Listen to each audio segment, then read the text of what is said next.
সমস্ত ভক্তবৃন্দ চারের প্রণাম, গুরুদেব এবং সর্বপরিচিত প্রভুপাদের চরণে প্রণাম নিবেদন করে কৃপা আশীর্বাদ প্রার্থনা করি। তো আজকের আমাদের শ্রীমদ্ ভাগবতম প্রথম স্কন্ধের পঞ্চম অধ্যায় আলোচনা। তো ব্যাসদেব তিনি এর আগে নারদ মুনি বললেন, তুমি এত কিছু লিখেছো কিনা, ভগবানের কথা লিখুন। তাহলে লিখলেনটা কি? ব্যাসদেব এত কষ্ট করে এত গ্রন্থ লিখলেন, তো কি লিখেছেন আমরা আজ দেখব। তো শ্লোকে আসুন, আপনারা শ্লোকে দেখুন, শ্লোক নাম্বার 9।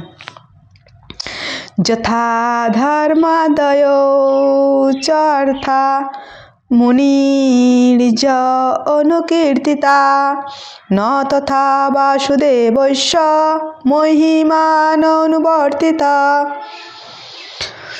হে মহান ঋষি, যদিও তুমি ধর্ম আদি চতুর্বর্গ অত্যন্ত বিস্তৃতভাবে বর্ণনা করেছ, কিন্তু পরমেশ্বর ভগবানের বাসুদেবের মহিমা বর্ণনা করনি। তো সাধারণত মানুষ ধর্মগ্রন্থ পড়তেই চায় না, তাই না? তো জড়জাগতিক যেমন গ্রন্থ মানুষ পড়ে, ধর্মগ্রন্থ ততটা মানুষ পছন্দ করে না, পড়ে না। এটা পড়ে সময় নষ্ট। এটা পড়ে কি হবে? কাউকে যদি আমরা বলি যে একটু গীতা পড়ুন, গীতা পড়ে কি হবে? যদি বলি যে গীতার উপরে পড়লে সার্টিফিকেট পাবেন, ওটা নিয়ে কি চাকরি পাবো? এই হরি হরি করলে কি পেট ভরবে? মানুষের চিন্তা পেট খাওয়ার চিন্তা। একটা শিশুকে যখন, ছোট্ট শিশু, তার হাতে যেটা আপনি দেবেন সে কিন্তু জানে না সেটা সঙ্গে সঙ্গে মুখে দেবে।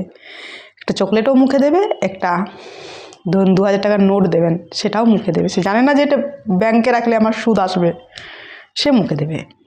সেই রকম মানুষ একদম নিচ লেভেল থেকে উপর লেভেল পর্যন্ত কি করলে টাকা এসে খাবো, খাওয়ার চিন্তা, পেট ভরবে, কোথায় টাকা ইনকাম করতে পারবো, কি পড়লে টাকা আসবে, সেইটা। তো মন্দ সুমন্দ গত, কলিযুগের মানুষের মন্দ ভাগ্যা মন্দ ভাগ্য হয়ে যাবে। তো সেটাই বলছেন কি না, তো পশুরা যেমন ঘুম থেকে উঠে তাদের চিন্তা কোথায় খাবো, 4 পা দিয়ে দৌড়াচ্ছে, মানুষ সেরকম ঠিক 4 চাকা নিয়ে দৌড়াচ্ছে। এখন তো মেয়েরাও ইনকাম করবে, নিজের পায়ে দাঁড়াবো, সকলেই চাকরি করবে, ছেলে মেয়েদেরকে সময় দেয় না, দুজনেই চাকরি করব, কেবলমাত্র টাকা কিভাবে খাবো সেই চিন্তা। তো এখানে বলছেন ধর্ম আদি চতুর্বর্গ বিস্তারভাবে বর্ণনা করেছেন কিনা, লোভ দেখিয়েছেন, লোভ, যাতে এই কর্ম করলে এই হবে, স্বর্গে যাবে, এই কর্ম করলে স্বর্গে যাবে, কি পাবো। তো মাহাত্ম্য, যখন আমরা কোনো মাহাত্ম্য শুনি যে এটার এত ফল, তখন সেইটা করব। তো অ্যাডভার্টাইজ জাস্ট, তো এটা করলে ফল চাই, ফল আমরা এটা করলে এই ফলটা পাবো। তো সেরকম ব্যাসদেব দিয়েছেন কি না, চতুর্বর্গ ধর্ম অর্থ কাম মোক্ষ দিয়ে ভরিয়ে দিয়েছেন। এই করলে এই পাবেন, এই করলে এই পাবেন, এই করলে স্বর্গে যাবেন, বিভিন্ন কিছু দিয়েছেন।